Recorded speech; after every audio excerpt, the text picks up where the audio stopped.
नमस्कार मित्रों, मैं एस.एल. बेरवा, सहायक आचार्य अर्थशास्त्र, राजकीय महाविद्यालय टोडा रायसिंह। मैं इस वीडियो के माध्यम से एमडीएस विश्वविद्यालय अजमेर में संचालित बीए पार्ट 3 इकोनॉमिक्स के paper first money banking and public finance के सिलेबस के बारे में चर्चा करने वाला हूं। किसी भी कक्षा या परीक्षा के लिए सिलेबस निर्धारित होता है और इस सिलेबस की जानकारी संबंधित विद्यार्थी को होना आवश्यक है। बिना सिलेबस की तैयारी करने से विद्यार्थी मूल विषय से भटक सकता है, अतः उसको निर्धारित सिलेबस का ही अध्ययन करना चाहिए। निर्धारित सिलेबस के अध्ययन करने से विद्यार्थी अधिकतम अंक और सफलता प्राप्त कर सकता है। तो चलो शुरू करते हैं ये टॉपिक,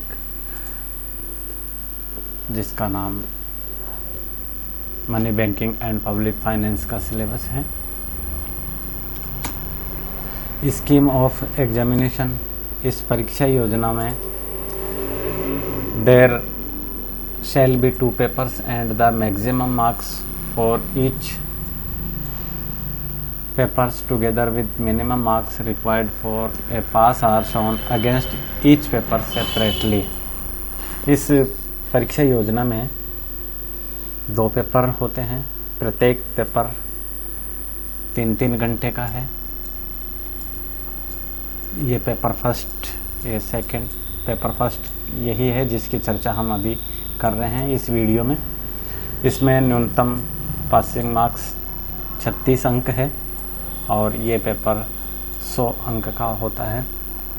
दूसरा पेपर सेकंड, इसकी अवधि भी 3 घंटे की है और इसमें भी न्यूनतम पासिंग मार्क्स 36 अंक की है।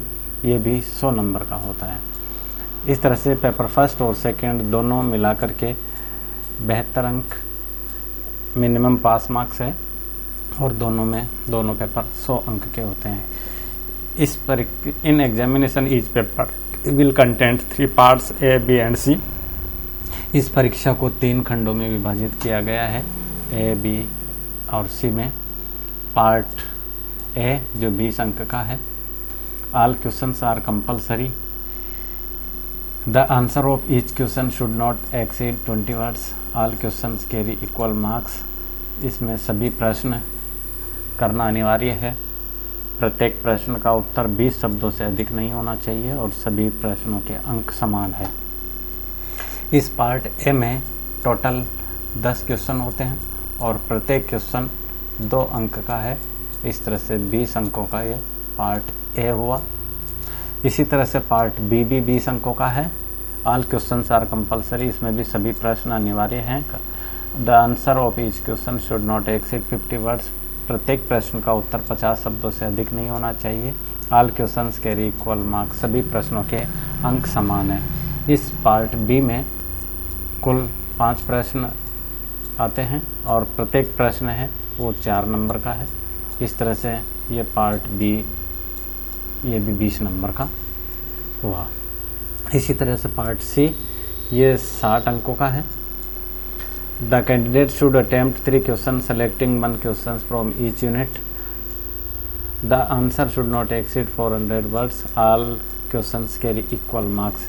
इस पार्ट सी में 3 यूनिट सम्मिलित होती है। प्रत्येक यूनिट में 2 प्रश्न होते हैं। इस तरह से कुल 6 प्रश्न हो गए। इन 6 प्रश्नों में से आपको 3 प्रश्न करने हैं, लेकिन प्रत्येक यूनिट से 1 प्रश्न करना अनिवार्य है। अर्थात प्रत्येक यूनिट से 1 प्रश्न का चयन करते हुए कुल 3 प्रश्न करने हैं। इसमें प्रत्येक जो प्रश्न है वो 3 प्रश्न हैं करने हैं और प्रत्येक प्रश्न है वो 20 अंक का है। इस तरह से ये पार्ट सी 60 अंकों का हुआ। पार्ट सी 60 अंक, पार्ट बी 20 अंक और पार्ट ए 20 अंक। इस तरह से ये टोटल 100 अंकों का ये पेपर हुआ।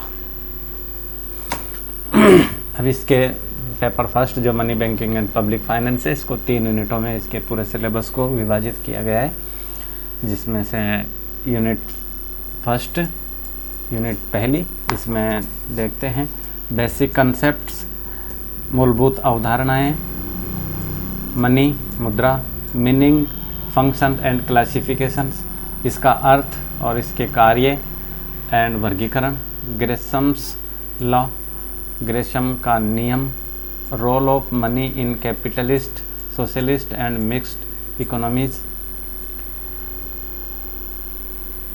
पूंजीवादी, समाजवादी एवं मिश्रित अर्थव्यवस्था में मुद्रा का महत्व या रोल, मॉनेटरी स्टैंडर्ड्स, मौद्रिक मान, metallic and paper system of note issue,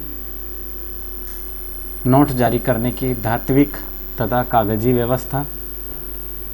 इसके बाद value of money and inflation, मुद्रा का मूल्य तथा स्फीति, इसमें मीनिंग, इसका अर्थ, use and limitation of index number, सूचकांकों के उपयोग और सीमाएं, क्वांटिटी थ्योरी ऑफ मनी, मुद्रा का परिमाण सिद्धांत, cash transaction and cash balance approaches, नगद सौदे एवं नगद कोष दृष्टिकोण, द केन्जियन अप्रोच, किन्स का दृष्टिकोण।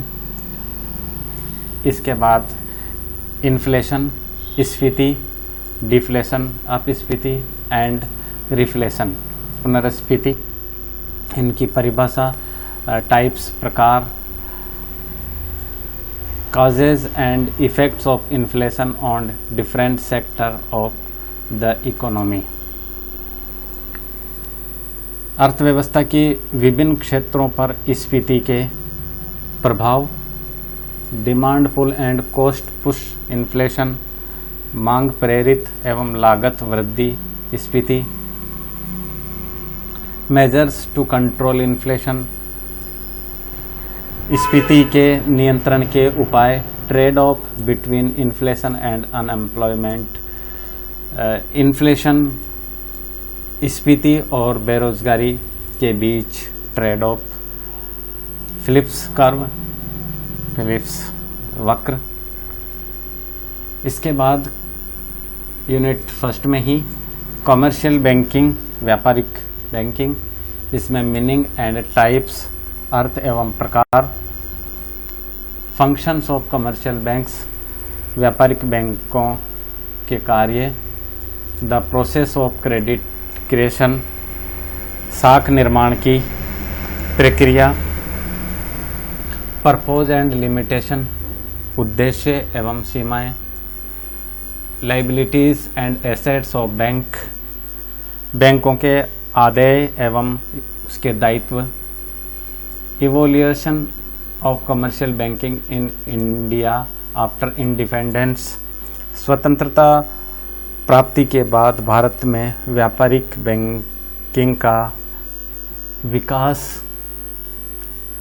ए critical appraisal of the progress of commercial banking after nationalisation, राष्ट्रीयकरण, नेशनलाइजेशन का तात्पर्य राष्ट्रीयकरण के बाद व्यापारिक बैंकिंग की आलोचनात्मक समीक्षा, क्रिटिकल अप्रेजल यानी आलोचनात्मक समीक्षा, recent reforms in banking sector in India, Bharat में नवीनतम बैंकिंग सुधार। इसके बाद यूनिट द्वितीय, second unit, determinant of money supply, मुद्रा पूर्ति के निर्धारक, high powered money and money multiplier, उच्च शक्ति मुद्रा एवं मुद्रा गुणक। इसके बाद है सेंट्रल बैंकिंग, केंद्रीय बैंकिंग। हमारा जो केंद्रीय बैंक है वो आरबीआई है, रिजर्व बैंक ऑफ इंडिया, जिसको सेंट्रल बैंक भी कहते हैं। इसमें functions of A central bank, केंद्रीय बैंक के फंक्शंस, कार्य, quantitative and qualitative methods of credit control, साख नियंत्रण की मात्रात्मक एवं गुणात्मक विधियां, बैंक रेट, बैंक दर, बैंक रेट पॉलिसी, बैंक दर नीति, ओपन मार्केट ऑपरेशंस, खुले बाजार की क्रियाएं, वेरिएबल रिजर्व रेशो, परिवर्तनशील कोषानुपात, एंड सेलेक्टिव मेथड्स और चयनात्मक विधियां, role and functions of reserve bank of India, भारतीय रिजर्व बैंक का रोल या महत्व एवं उसके कार्य, objective and limitation of monetary policy with specially reference to India, भारत के विशेष संदर्भ में मौद्रिक नीति के उद्देश्य और सीमाएं। इसके बाद यूनिट द्वितीय में ही nature and scope of public finance, सार्वजनिक वित्त की प्रकृति एवं क्षेत्र, meaning and scope of public finance, सार्वजनिक वित्त की प्रकृति एवं क्षेत्र, distinctions between private and public finance, निजी वित्त एवं सार्वजनिक वित्त में अंतर, पब्लिक गुड्स, सार्वजनिक वस्तुएं वर्सेज प्राइवेट गुड्स अर्थात सार्वजनिक बनाम निजी वस्तुएं, the principle of maximum social advantage, अधिकतम सामाजिक लाभ का सिद्धांत, मार्केट फेलियर, बाजार की असफलताएं, रोल ऑफ द गवर्नमेंट और सरकार की भूमिका या सरकार का महत्व,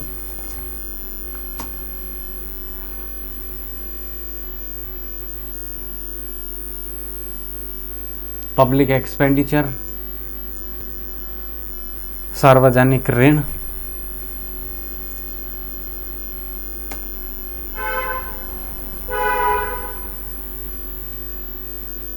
रोल ऑफ द गवर्नमेंट। इसके बाद है पब्लिक एक्सपेंडिचर, सार्वजनिक व्यय,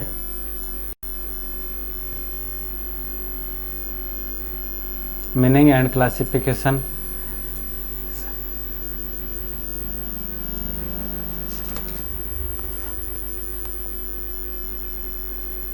सार्वजनिक व्यय का अर्थ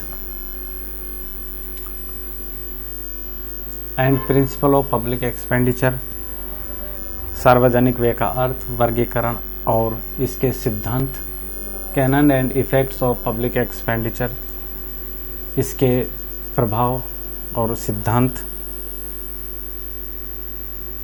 सार्वजनिक व्यय के नियम, trends in public expenditure and causes of growth of public expenditure in India, trend प्रवृत्तियां है ना भारत में सार्वजनिक व्यय की प्रवृत्तियां एवं इसके वृद्धि के कारण। इसके बाद यूनिट तृतीय, यूनिट थर्ड, इसमें है टैक्सेशन, करारोपण, सोर्सेज ऑफ पब्लिक रेवेन्यू, सार्वजनिक आय के स्रोत, टैक्सेशन, करारोपण, मीनिंग इसका अर्थ, canons and classification of taxes, कर का अर्थ और इसके सिद्धांत और वर्गीकरण, डिवीजन ऑफ टैक्स बर्डन, कर भार का वितरण, the benefit and ability to pay approaches, लाभ एवं भुगतान सामर्थ्य का सिद्धांत, इम्पैक्ट एंड इंसिडेंस, करों का कराघात और करापात, एंड शिफ्टिंग ऑफ टैक्सेस, कर विवर्तन,